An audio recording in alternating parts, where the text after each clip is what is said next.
Tonight, we want to give honor to God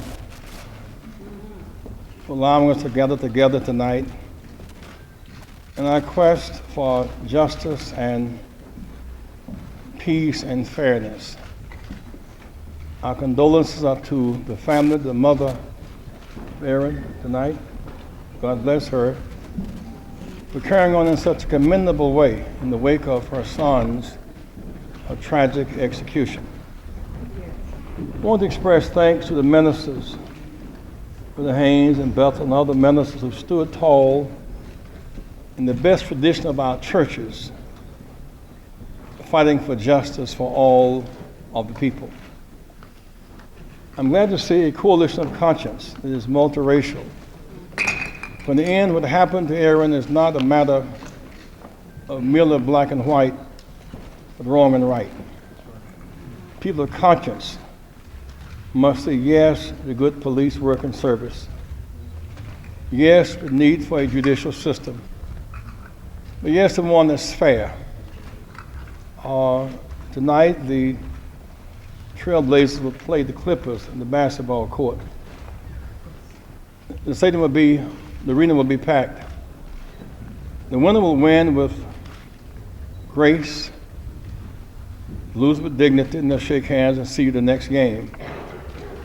And why can they, in that setting where it's white and black and brown and steep competition, live with the outcome of the game, no matter who the winner may be? Because the playing field is even. The rules are public, the goals are clear, and the referee is fair, not balled up by either team. We need that same sense of fairness extending beyond the basketball court, beyond the football field. Amen. I was speaking to Oregon University last night.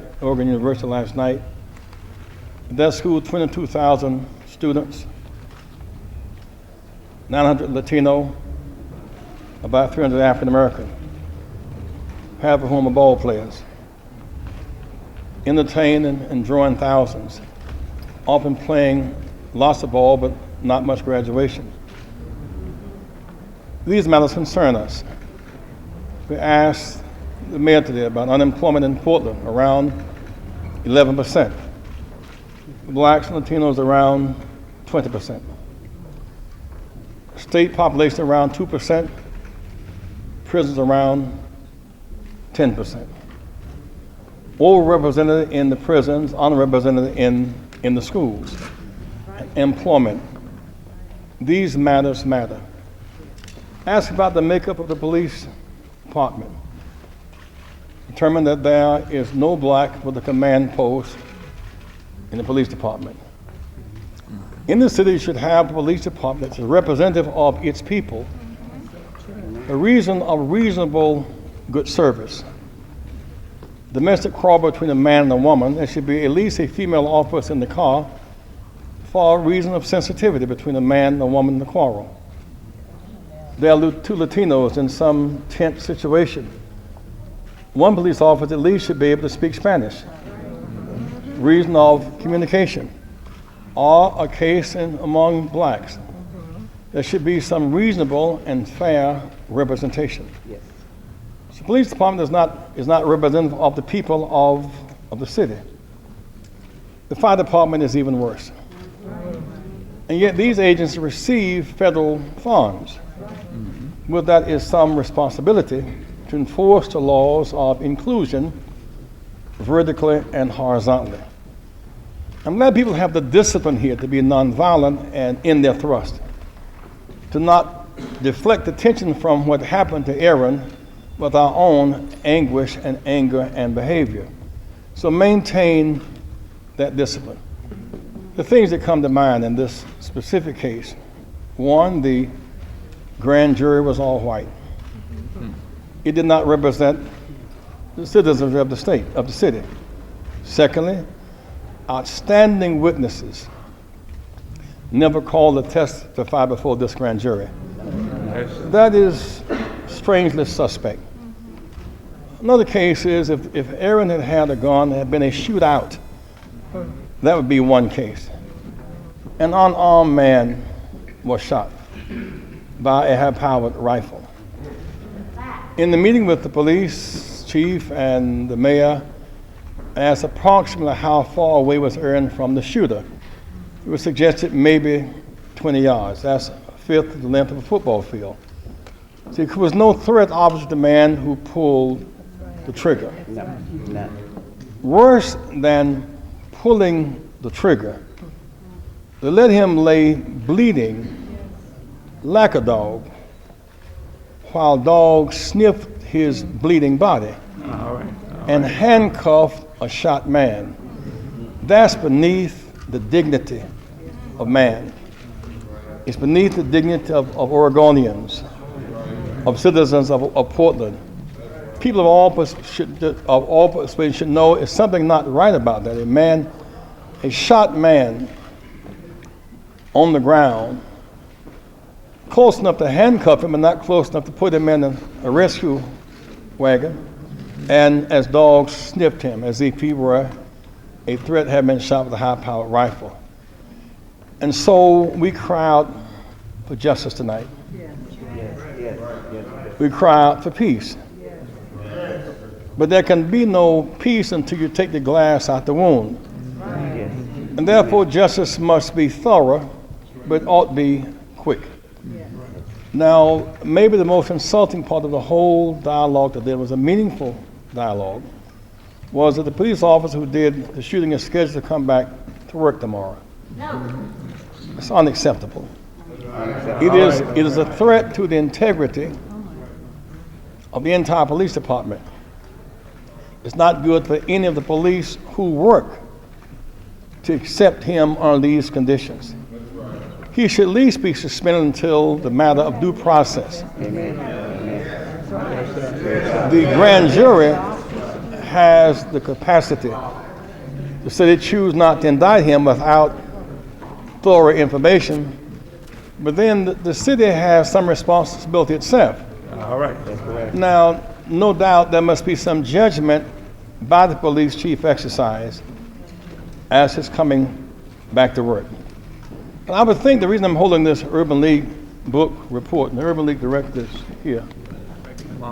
Marcus is fairly close. Because what this case shows, 50 years after the sit-ins in the 1960s, after the great work of Dr. King, and now the election of President Barack Obama, that we are free but not equal. We won the freedom struggle. We're all free but not equal.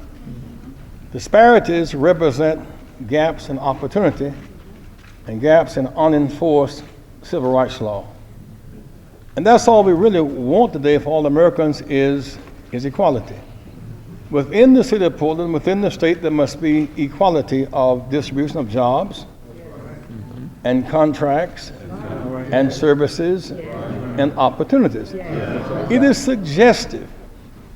The city has about 11% unemployment, blacks about 20%. That is suggestive. Without police, firemen, and top command, it is suggestive something, and it may reflect why you have such a high dropout rate. Now, my last point would be this. I really wanted to meet with ministers tonight about the impact of the foreclosure crisis on homes and the church foreclosure crisis, the student loan default, and the credit card scams. The banks have a greater interest in foreclosure than in home modification. We can't get to that painful issue tonight without dealing with the impact of this execution that was witnessed by many people who will forever be traumatized by what they saw. But to be sure, we'll follow up. On this case with the help of the lawyers for the family.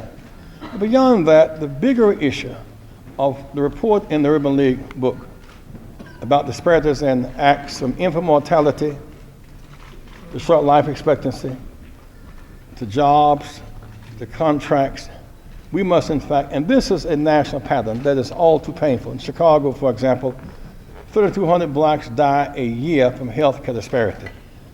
It's more than died in the 9/11 attack some years ago. The case of Amadou Diallo in New York, shot 41 times, unarmed, and the police walked away. Rodney King was beaten. It was on film. Police was set free. Young man shot in Rockford, Illinois, Barmore, in August, in the church. The police was set free. We at least expect deterrence from tyranny. As we fight terror around the world, we at least want to be protected from terror at home. Thank you very much. This is really national. Because it's a pattern. This is the fourth such killing within 6 or 7 years here. There's a pattern of this behavior. Plus, these departments getting federal monies have some obligation to represent and reflect makeup of their employment and their hiring and promotion patterns. So this does rise to the level of a national concern for the Department of Justice and for the House Judiciary to consider having a hearing in Portland that people of good judgment, this could be a great case where black and white and brown find common ground. The people of conscience rally together to say yes to the good, solid police service and no to tyranny. And this is an act of tyranny. Yes. Yes, ma'am. Situation. It may be litigation, it may be demonstration, but be a part of that. But secondly, within your own school, know why the dropout rate between whites and blacks are such and find out what pain is driving the dropout rate. Blacks are disproportionately on free food. That is because of parents in poverty, they are poor. Often your classmates were black men that have a laptop computer at home. Parents may not have a job at home, or may in fact be homeless. There are 1 million homeless students in American schools today, and those numbers are rising. Be sensitive to the fact that 50 million Americans are food challenged or malnourished today, or 50 million have no health insurance. So the blessed of us must help the rest of us. We in part do that by being sensitive to the least among us who have less opportunity. And so I'm glad you raised that question, and thank you for your sensitivity. We have time for 2 more questions. Do you feel needed? And I can say it was a good meeting. Certainly it was. It was a good meeting, and I'm glad we had the meeting rather than having, us and them. This is not a confrontation with the mayor, no, with the city. This is not a confrontation. What we want is the mayor and the police chief to know of the pain and passion the family's going through. Number 2, to know that the police department does not reflect the makeup of the city. They should be on the side of a diverse grand jury. They should be on the side of a grand jury that hears all of the available witnesses. They should be on the side of those who dare or pursue justice. And they should know that it is insensitive to bring back the officer who did the shooting in such a short time. It is a huge insult, and their sensitivity should reflect that administratively. Process those cases. You mentioned earlier that there were some witnesses who were not called. Do you think that the utilization of the special prosecutor or the attorney general to process those cases might be helpful? Yes. Every available resource should be deployed to assure justice and deterrence from this happening again. It's happened 4 times before, but that does not count the number who got shot and who didn't die. That does not count the number who got beat and didn't get shot. It doesn't count the number who are in jail, wrongfully jailed and arrested and wrongfully convicted. There's a deeper issue here. The killing of Aaron is the surface level of a deeper malady in the criminal justice system. So you look at the population of the city and the state, and the jail, the population does not reflect crime nor ethnic makeup. And that is why the quest now for a deeper investigation as to the patterns of lethal shootings the patterns of lethal deaths, the patterns of arrests, the patterns of who's in prison and who's not. It raises those questions. But I do think a special prosecutor, one who has credibility, is in order at this point. And you do that to protect the system's integrity. You do that to protect the credibility of other police. No police should feel comfortable tomorrow standing side by side until this matter is resolved. Just in terms of community sensitivity and caring. You're really not arriving at, did not say fire him, that's premature. But you are saying he will no doubt face a lawsuit. So the police department no doubt face a lawsuit. So that process should be honored. Due process should be honored. The bringing him back tomorrow is not due process. It's also freeing him up, insensitive to the family.